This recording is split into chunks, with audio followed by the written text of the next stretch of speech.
หลังจากพระมาลัยได้ไปท่องนรกมาจนทั่วแดนนรกครบแล้วนะคะ ตอนนี้ถึงคราวที่ท่านจะไปเยือนสวรรค์สนทนากับท้าวสักกะเทวราชแล้วล่ะค่ะ เรื่องราวของท้าวสักกะเทวราชและชาวสวรรค์เป็นอย่างไรไปรับชมกันได้เลยค่ะ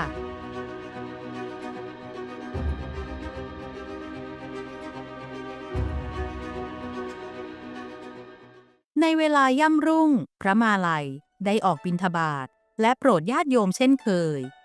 ระหว่างที่ท่านเดินทางกลับได้พบกับชายยากจนเข็นใจผู้หนึ่งคุกเข่าอยู่ในมือของเขา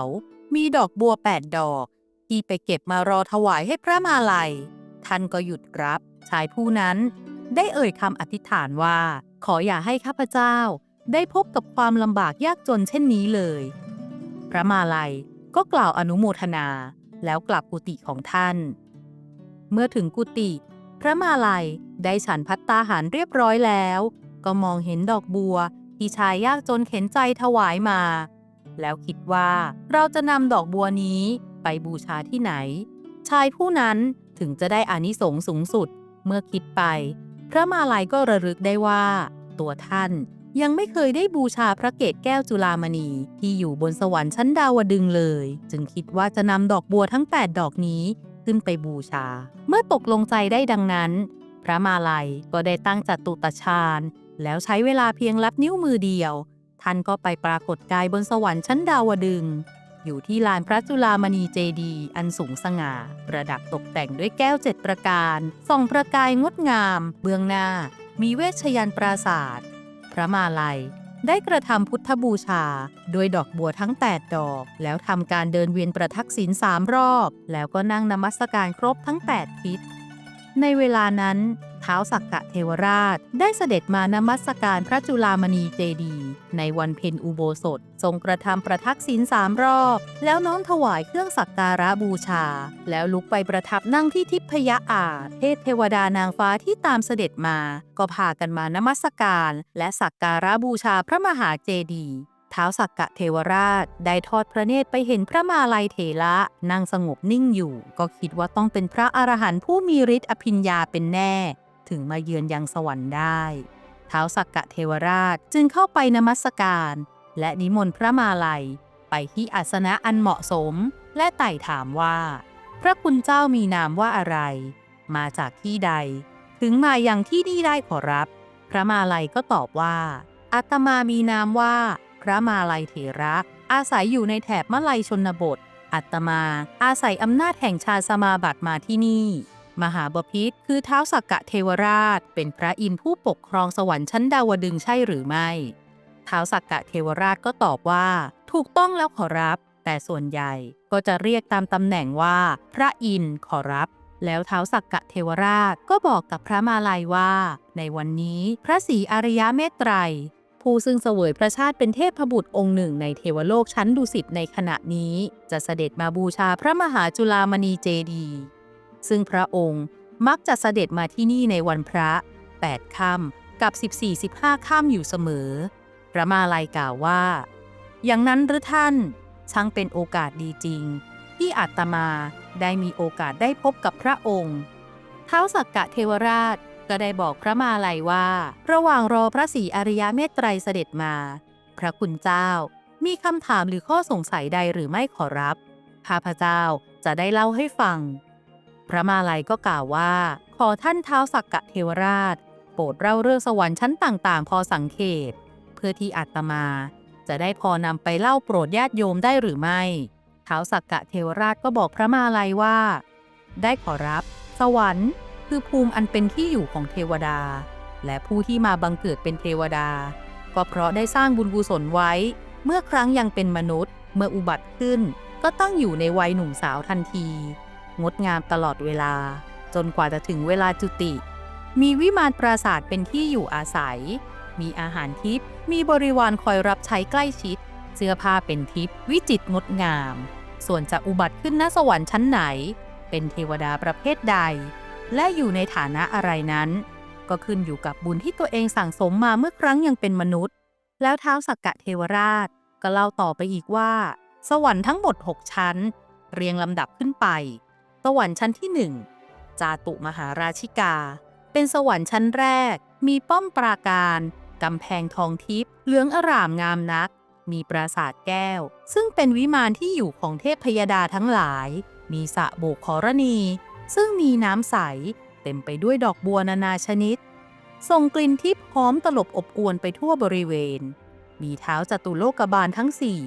คือเท้าทัตตรสปกครองเทวดาสามพวกได้แก่พลทันวิทยาธรกุมพันธ์ท้าววิรุณหกปกครองพวกครุฑท้าววิรูปักษ์ปกครองพวกนาคและท้าวเวสสุวรรณปกครองพวกยักษ์ท้าวจตุโลกบาลมีหน้าที่สอดส่องดูมนุษย์ที่ประกอบผลบุญแล้วรายงานต่อพระอินทร์เพื่อให้ได้ไปเกิดในสวงสวรรค์ผู้ที่มาเกิดยังสวรรค์ชั้นนี้เมื่อครั้งเป็นมนุษย์ทำบุญไม่ค่อยเป็นไม่รู้หลักการทำบุญและไม่ค่อยได้สั่งสมบุญนานๆทำครั้งหนึ่งหรือเมื่อทำบุญแล้วหวังผลจากการทำบุญบาปในตัวก็มีอยู่แต่ว่าบุญมากกว่าเมื่อถึงการอายุไขจะสิ้นใจก็นึกถึงบุญก่อนก็เลยได้ไปบังเกิดยังสวรรค์ชั้นนี้พระมาลัยก็กล่าวว่าระลึกถึงเรื่องบุญกุศลที่ได้ทำมาเมื่อใกล้สิ้นใจมีผลต่อการมาบังเกิดบนสวรรค์ด้วยหรือท่านท้าวสักกะเทวราชก็ตอบทันทีว่าในขณะที่ร่างกายและลมหายใจกำลังจะดับสูญลงคตินิมิตหรือจิตที่ระลึกนั้นจะนำพาบุคคลนั้นไปนรกหรือสวรรค์หากจิตระลึกถึงเรื่องที่เป็นบุญกุศลเมื่อตายไปแล้วก็จะได้มาบังเกิดบนสวรรค์เพื่อเสวยบุญที่ได้ทำไว้ก่อนตามวิถีแห่งจิตขอรับแล้วท้าวสักกะเทวราชก็เล่าต่อไปสวรรค์ชั้นที่สองคือดาวดึงส์แห่งนี้อยู่บนยอดเขาพระสุเมนบรรยากาศบนสวรรค์ชั้นดาวดึงส์นี้เป็นเหมือนเทพนครที่สวยงามมีขอบเขตด้านละ10,000 โยชน์มีประตูถึง 1,000 และมีวิมานกระจายตัวเรียงรายประดับด้วยสวนน่ารื่นรมและสุขสบายได้ทั่วทุกแห่งผู้ที่มาเกิดยังสวรรค์ชั้นนี้เมื่อครั้งเป็นมนุษย์ทำบุญเพราะเห็นว่าเป็นสิ่งดีงามเป็นสิ่งที่ควรทำกระทำแล้วก็สั่งสมบุญและเป็นผู้มีหิริโอตตัปปะด้วยเมื่อสิ้นอายุไขก็จะไปบังเกิดบนสวรรค์ชั้นนี้ท้าวสักกะเทวราชก็เล่าเสริมให้พระมาลัยฟังอีกว่า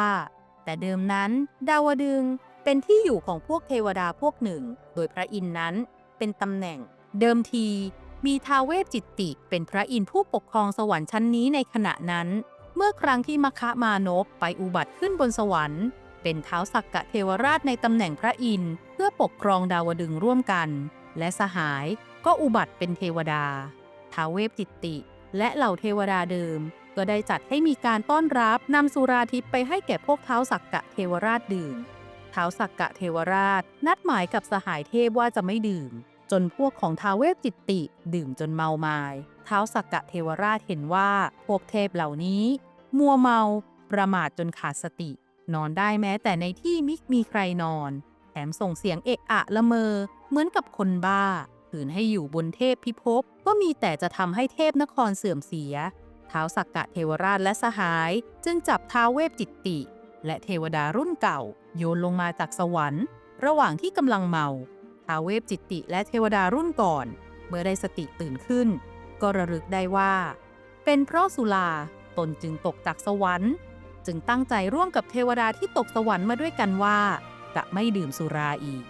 จึงมีนามว่าอสูรหรืออสุราแปลว่าผู้ไม่ดื่มสุราแล้วก็ได้อยู่ที่เชิงเขาพระสุเมนคืออสุรกายภูมินับตั้งแต่นั้นเป็นต้นมา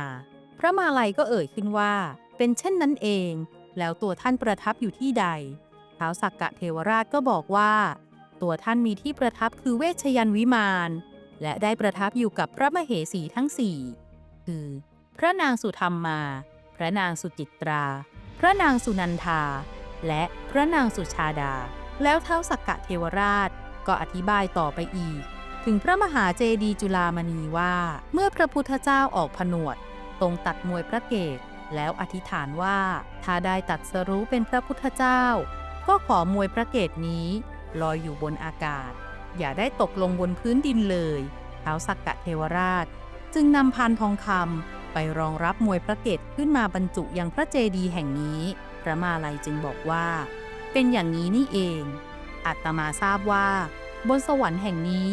ท่านท้าวสักกะเทวราชทรงช้างเอราวัณอยู่เป็นประจำสัตว์เดรัจฉาน สามารถอยู่บนสวรรค์ชั้นนี้ได้ด้วยหรือ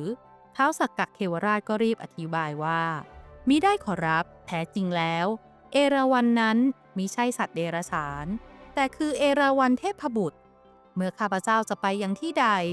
เอราวัณเทพบุตรก็จะเนรมิตกายเป็นช้างเอราวัณเพื่อเป็นพาหนะของข้าพเจ้าขอรับหรือแม้แต่ตอนรบกับพวกอสูรข้าพเจ้า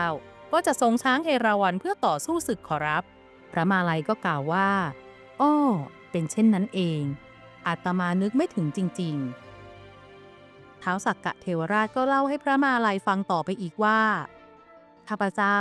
จะเล่าถึงอดีตชาติที่เอราวัณเทพบุตรทำบุญกุศลร่วมกันมา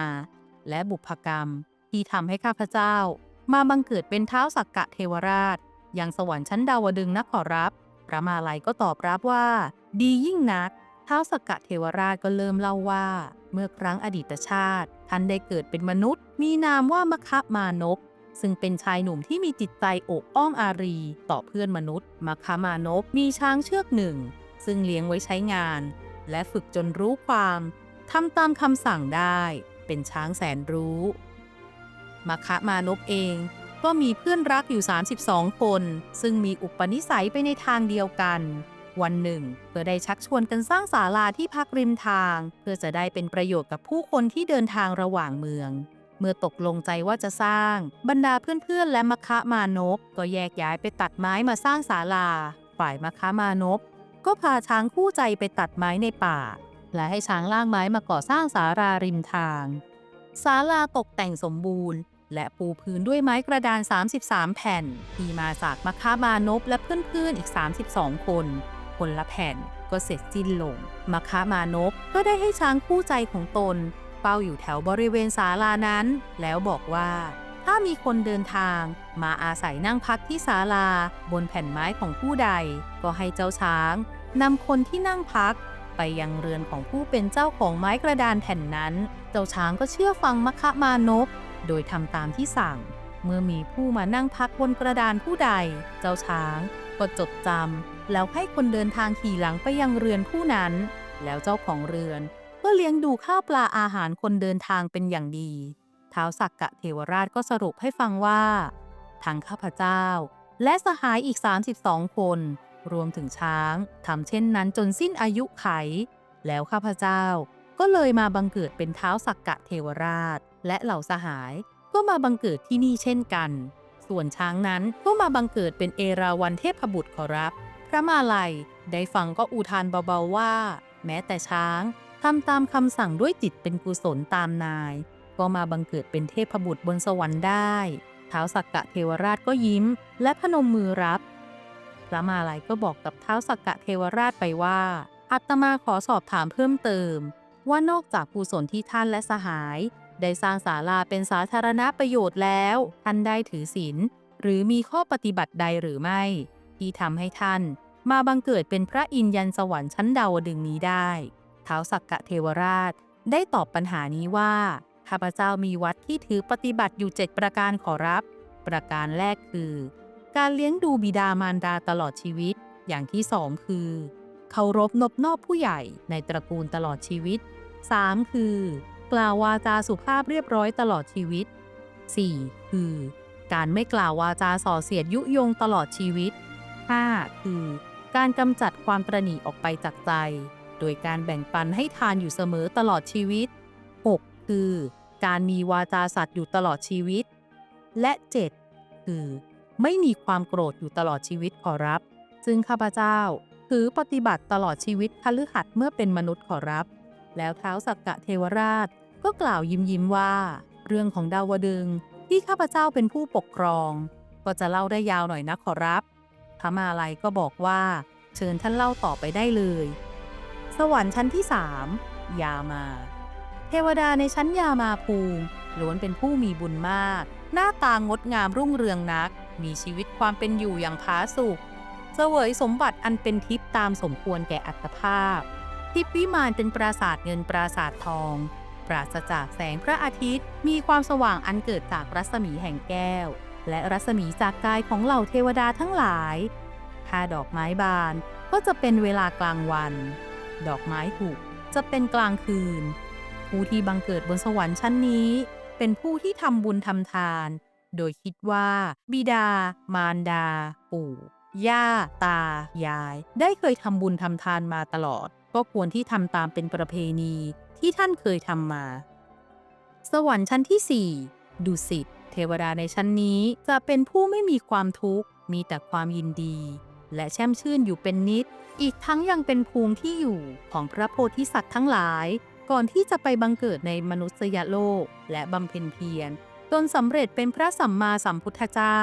ยังเป็นที่เกิดของผู้ที่จะเป็นอัครสาวกก่อนที่จะไปบังเกิดในมนุษยโลกอีกด้วย สมเด็จพระศรีอริยเมตไตรก็สถิตอยู่ณสวงสวรรค์ชั้นนี้ และมักได้รับอาราธนาให้เป็นองค์แสดงธรรมโปรดเหล่าเทพในสวรรค์ชั้นดุสิตนี้อยู่เสมอ ผู้ที่จะมาบังเกิดบนสวรรค์ชั้นนี้คือผู้ที่บำเพ็ญทานและรักษาศีลเป็นนิจ แน่วแน่ในการประกอบกุศลทำบุญเพื่อปรารถนาสงเคราะห์เพื่อนมนุษย์และสรรพสัตว์ทั้งหลายปรารถนาให้ชาวโลกมีความสุขมีความคิดที่ยิ่งใหญ่ไม่ใช่เพื่อตนเองอย่างเดียว สวรรค์ชั้นที่ 5 นิมมานรดี เทวดาในชั้นนี้มีรูปร่างสวยงามยิ่งกว่าชาวสวรรค์ชั้นที่ต่ำกว่าทั้งหลายและมีกายทิพย์ซึ่งมีรัศมีรุ่งเรืองเป็นยิ่งนักปรารถนายินดีในสิ่งใด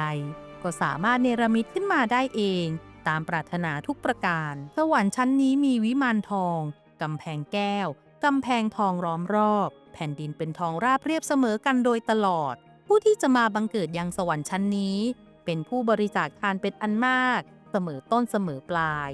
ติดใจบริสุทธิ์รักษาศีลไม่ขาดตกบกพร่องสร้างกองบุญกุศลให้ยิ่งใหญ่สวรรค์ชั้นที่ 6 ปรนิมมิตวสวัตตีชั้นสูงสุดแต่ต่ำกว่าพรหมภูมิมีสมเด็จพระปรนิมมิตเทวราชปกครองอยู่เทวดาในชั้นนี้สามารถจะเนรมิตสิ่งที่ปรารถนาเองหรือจะให้ผู้อื่นเนรมิตแทนก็ได้ผู้ที่บังเกิดบนสวรรค์ชั้นนี้เป็นผู้ที่สร้างกุศลที่ยิ่งใหญ่อบรมจิตใจให้สูงส่งด้วยคุณธรรมเมื่อจะให้ทานรักษาศีลก็ต้องบำเพ็ญอย่างจริงจังด้วยศรัทธาอย่างยิ่งยวดและถูกต้องท้าวสักกะเทวราชก็กล่าวสรุปว่านี่ก็คือเรื่องราวของสวรรค์ทั้ง 6 ขอรับพระมาลัยก็ตอบรับขอขอบคุณท้าวสักกะเทวราชยิ่งนักที่เล่าเรื่องสวรรค์ให้อาตมาฟังในวันนั้นอันเหล่าเทพบุตรและนางฟ้าเทวดาต่างๆมาทำการนมัสการและสักการะพระมหาเจดีย์จุฬามณีตลอดมิขาดสายในวันพระนี้เมื่อมองไปยังลานพระมหาจุฬามณีเจดีย์พระมาลัยเห็นเทพบุตรองค์หนึ่งมีบริวารเป็นเทพอัปสรประมาณ100ติดตามก็หันมาถามกับท้าวสักกะเทวราชว่านั่นพระศรีอริยเมตไตรใช่หรือไม่ท้าวสักกะเทวราชก็บอกว่ามิใช่ขอรับพระมาลัยก็ถามต่อไปว่าแล้วเทพบุตรองค์นั้นทำบุพกรรมใดถึงมาบังเกิดบนสวรรค์ได้หรือท่านท้าวสักกะเทวราชก็เล่าให้ฟังว่าเทพบุตรองค์นี้เมื่อเป็นมนุษย์ได้เกิดเป็นบุรุษยากจนเข็นใจเกี่ยวหญ้าขายเลี้ยงชีพวันหนึ่งเขากำลังนั่งพักในตอนเที่ยงเพื่อที่จะกินข้าวกลางวันแต่ยังไม่ทันที่จะได้กินก็มีอีกาตัวหนึ่งบินมาเกาะใกล้ๆห่อข้าวเขาก็คิดว่ากาตัวนี้ก็คงจะหิวเช่นเดียวกับเราจึงปั้นข้าว1 กำมือแล้วโยนให้กานั้นกินนับตั้งแต่วันนั้นเขาก็ปฏิบัติเช่นนี้เป็นเรื่อยมาจนถึงวันที่จะสิ้นอายุไขในห้วงลมหายใจสุดท้ายชายผู้นั้นก็ระลึกถึงกุศลนี้แล้วก็ได้มาบังเกิดบนสวรรค์เป็นเทพบุตรพร้อมกับมีเทพอัปสรเป็นบริวารประมาณ100 องค์พระมาลัยก็ถามว่าเพียงแบ่งปันข้าวให้กากินเสมอนี่นะหรือทำให้มาบังเกิดเป็นเทพบุตรได้ท้าวสักกะเทวราชก็ตอบว่าขอรับข้อนี้ตรงกับพุทธดีกาที่เคยตรัสไว้ว่าอานิสงส์ที่บุคคลใดที่มีเจตนาให้ทานแก่สัตว์เดรัจฉานผู้ยากไร้ผลบุญอายุวรรณะสุขะพละและปฏิภาณกับทั้งบริวาร100ก็จะมีแก่ผู้นั้นเทพบุตรองค์นั้นก็ทำการสักการะบูชาพระมหาเจดีย์แล้วถอยไปสถิตยังมุมหนึ่งเมื่อสนทนาเรื่องเทพบุตรที่ให้ทานแก่กาเมื่อยังเป็นมนุษย์จบพระมาลัยก็มองไปยังลานพระมหาจุฬามณีเจดีย์อีกครั้งเห็นเทพบุตรองค์หนึ่งประดับอาภรณ์สวยงาม มีบริวารเป็นเทพอัปสรประมาณ 1,000 ติดตามมาก็หันมาถามกับท้าวสักกะเทวราชว่านั่นพระศรีอริยเมตไตรใช่หรือไม่ท้าวสักกะเทวราชก็บอกว่าก็ยังมิใช่ขอรับพระมาลัยก็ถามต่อไปว่าแล้วเทพบุตรองค์นั้นทำบุพกรรมใดถึงมาบังเกิดบนสวรรค์และมีเครื่องประดับงดงามเช่นนั้นได้หรือท่านท้าวสักกะเทวราชก็เล่าให้ฟังว่าเทพบุตรองค์นี้เมื่อเป็นมนุษย์ได้เกิดเป็นเด็กเลี้ยงวัวตามท้องนากับเพื่อนๆที่เป็นเด็กเลี้ยงวัวเช่นกันและเมื่อถึงเวลากลางวันจะกินข้าวก็แกะห่อข้าวออกแล้วแบ่งปันให้เพื่อนๆเด็กเลี้ยงวัวได้กินกันโดยเฉพาะเพื่อนที่ยากไร้ยิ่งกว่าตนเมื่อจนถึงวันที่จะสิ้นอายุไข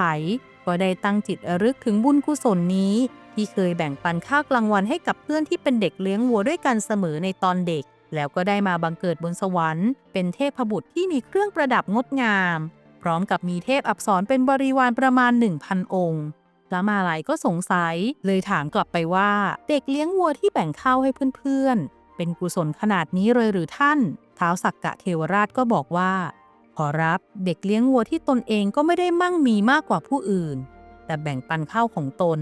ให้เพื่อนๆได้กินอิ่มเช่นตนจัดเป็นบุญกิริยาวัตถุเสียสละแบ่งปันด้วยเมตตาจิตอานิสงส์นี้ทำให้ได้มาบังเกิดบนสวรรค์บริบูรณ์ด้วยเครื่องประดับประดาและมีบริวารถึง 1,000 องค์แล้วพระมาลัยก็มองดูเทพบุตรองค์นั้นนมัสการพระมหาเจดีย์และถวายเครื่องสักการะจากนั้นเทพบุตรนั้นก็ได้ถอยไปสถิตยังมุมหนึ่งพระมาลัยจะได้มองไปเห็นเทพบุตรองค์หนึ่งมีรัศมีและเครื่องประดับงดงามพร้อมกับบริวารนับหมื่นดูมากมายนักต่างก็ถือเครื่องถวายสักการะเข้ามายังลานพระมหาเจดีย์ท้าวสักกะเทวราชก็อธิบายให้ฟังทันทีว่าเทพบุตรองค์นี้เมื่อครั้งเกิดเป็นมนุษย์ได้ประกอบสัมมาชีพสุจริตเป็นช่างทอผ้าและในทุกวันเขาก็จะใส่บาตรถวายอาหารแก่พระภิกษุสงฆ์ผู้ทรงศีลอยู่เสมอเมื่อถึงแก่อายุไขเขาก็ตั้งจิตระลึกถึงบุญกุศลที่ได้ถวายอาหารบิณฑบาตนี้จึงมาบังเกิดบนสวรรค์มีบริวารนับหมื่นองค์พระมาลัยก็ถามว่าถวายอาหารบิณฑบาตแก่ภิกษุสงฆ์อานิสงส์มากถึงเพียงนี้เลยหรือท้าวสักกะเทวราชก็ตอบว่าด้วยจิตที่ตั้งมั่นแน่วแน่ในการจะใส่บาตรแก่ภิกษุผู้ทรงศีลเป็นนิจก่อให้เกิดอานิสงส์แห่งปัจจัยทานทายกขอรับพระมาลัยก็ตอบว่าอาตมาพอจะเข้าใจแล้วในเรื่องราวของ3เทพบุตรนี้เพียงแบ่งปันกันด้วยจิตเมตตาและเป็นกุศลก็สามารถมาบังเกิดบนสวรรค์ได้เมื่อผ่านไปอีกสักครู่หนึ่งก็มีเทพบุตรผู้หนึ่ง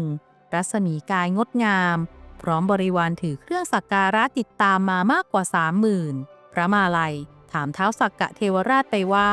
เทพบุตรองค์นั้นทำบุญกุศลใดหรือบริวารแลดูมากมายเหลือคณานับท้าวสักกะเทวราชก็ตอบทันทีว่าเทพบุตรองค์นี้เมื่อยังเป็นมนุษย์ได้ประกอบอาชีพค้าขายและได้ทำบุญกุศลต่างๆเช่นการให้ทานรักษาศีลและเจริญภาวนาอยู่เสมอที่สำคัญคือเขาได้ทำการสงเคราะห์ผู้สิ้นชีวิตที่เป็นศพไม่มีญาติให้ได้เผาศพตามประเพณีอยู่เสมอทุกครั้งที่มีโอกาสอานิสงส์แห่งการประกอบสัมมาปฏิบัตินี้เมื่อถึงอายุไขแล้วเขาระลึกถึงกุศลเหล่านี้ที่ได้ทำมาตลอดชีวิตก็มาบังเกิดบนสวรรค์มีรัศมีกายเรืองรองและมีบริวารถึง 30,000 จนมาถึงขบวนอันใหญ่โตมีเทวดาและนางฟ้าอันเป็นบริวารมากมายมหาศาลกว่าทุกครั้งที่พบเคลื่อนผ่านหมู่เมฆมีเทพบุตรผู้หนึ่งรัศมีสว่างไสวงดงามยิ่งกว่าผู้ใดในนั้นนำขบวนมาท้าวสักกะเทวราชก็ได้บอกพระมาลัยว่าสมเด็จพระศรีอริยเมตไตรขอรับพระคุณเจ้าพระมาลัยก็นิ่งมองอยู่เป็นครู่พระศรีอริยเมตไตรได้ทำการเวียนประทักษิณบูชาสักการะพระมหาเจดีย์แล้วได้มองเห็นท้าวสักกะเทวราชสนทนากับพระมาลัยอยู่ก็เข้ามานมัสการพระมาลัยถามชื่อและเหตุอันมายังสวรรค์ชั้นดาวดึงส์นี้แล้วก็ตรัสกับพระมาลัยว่าชาวชมพูทวีปมีความเป็นอยู่เป็นอย่างไรตั้งใจบำเพ็ญศีลภาวนากันดีหรือไม่แล้วปรารถนาจะได้พบพระศรีอริยเมตไตรบ้างหรือไม่พระมาลัยก็ตอบถวายพระพรมหาบพิตรชาวชมพูทวีปก็มีสุขบ้างทุกข์บ้างทำบุญรักษาศีลบ้าง ผู้ที่ทำบาปก็มีอยู่มากและก็มีผู้ที่ปรารถนาอยากจะเกิดในศาสนาของพระองค์อยู่บ้างเช่นกันพระองค์คือผู้ที่จะลงไปตรัสรู้เป็นพระพุทธเจ้าในภัทรกัปนี้หรือแล้วในยุคสมัยของพระองค์จะเป็นเช่นไรพระศรีอริยเมตไตรก็ตอบว่าในครานั้นมนุษยโลกจะมีความผาสุกมีฝนตกตามฤดูกาลพืชพันธุ์ธัญญาหารบริบูรณ์โรคภัยไข้เจ็บน้อยผู้คนลักษณะสมบูรณ์ดีและมั่งมีหาผู้ยากจนได้ยากพระมาลัยก็ถามต่อไปอีกว่าแล้วผู้ที่ปรารถนาจะไปบังเกิดในยุคของพระองค์จะต้องปฏิบัติอย่างไรพระศรีอริยเมตไตรก็ตอบว่าจงปฏิบัติตนรักษาศีลอย่างเคร่งครัดสมาทานศีลแต่ทุกวันพระปฏิบัติทานศีลภาวนาอยู่เสมอแล้วตั้งความปรารถนาจะมาบังเกิดในยุคของข้าพเจ้าและละเว้นจากอนันตริยกรรมทั้ง5คือการฆ่าบิดามารดาพระอรหันต์การทำให้พระพุทธเจ้าห่อพระโลหิตและการทำให้สงฆ์แตกแยกเพราะกรรมเหล่านี้นอกจากจะทำให้ตกนรกอเวจีหรือโลกันตนรกแล้วยังไม่สามารถมาเกิดทันในยุคของข้าพเจ้าอีกด้วยขอพระคุณเจ้าจงบอกชาวชมพูทวีปตามคำของข้าพเจ้าเถิดขอถวายนมัสการลาพระมาลัยกล่าวถวายพระพรแล้วพระศรีอริยเมตไตรพร้อมเทพบริวารก็เคลื่อนกลับสวรรค์ชั้นดุสิต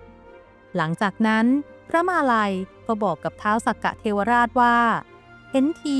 อาตมาก็ต้องกลับไปยังมนุษย์โลกแล้วล่ะท่านท้าวสักกะเทวราชก็นมัสการลาพระมาลัยจึงทำการกราบนมัสการพระมหาจุฬามณีเจดีย์แล้วตั้งจตุตฌานกลับมายังโลกมนุษย์ทันทีนับตั้งแต่นั้นมาพระมาลัยก็เทศนาโปรดญาติโยมเรื่องนรกสวรรค์การทำความดีละเว้นบาปและการปฏิบัติตนเพื่อให้ไปบังเกิดยังยุคของพระศรีอริยเมตไตรได้แก่เหล่าญาติโยมเสมอมาค่ะและท้ายที่สุดผลบุญจากการที่บุรุษยากจนถวายดอกบัว8 ดอกให้แก่พระมาลัยไปสักการะบูชาพระจุฬามณีเจดีย์ในครั้งนั้นเมื่อถึงอายุขัยของเขาด้วยอานิสงส์นั้นส่งผลให้ชายผู้นั้นได้ไปบังเกิดบนสวรรค์ชั้นดาวดึงส์เป็นอุบลเทพบุตรมีกลิ่นกลายเหมือนดอกบัวเวลาเดินก็จะมีดอกบัวผุดขึ้นมารองรับเท้าไปตลอดทางค่ะเรื่องราวของพระมาลัยท่องนรกสวรรค์ก็ดำเนินมาครบเรียบร้อยแล้วล่ะค่ะถ้ามีข้อมูลใดขาดตกบกพร่องไปก็ขออภัยมาณที่นี้ด้วยนะคะฝากกดติดตามกดไลค์กดแชร์เป็นกำลังใจให้เทพด้วยนะคะและท่านไหนอยากสนับสนุนช่องเพิ่มเติมสามารถกดซุปเปอร์แตงสนับสนุนได้เลยค่ะแล้วพบกันใหม่คลิปหน้าสวัสดีค่ะ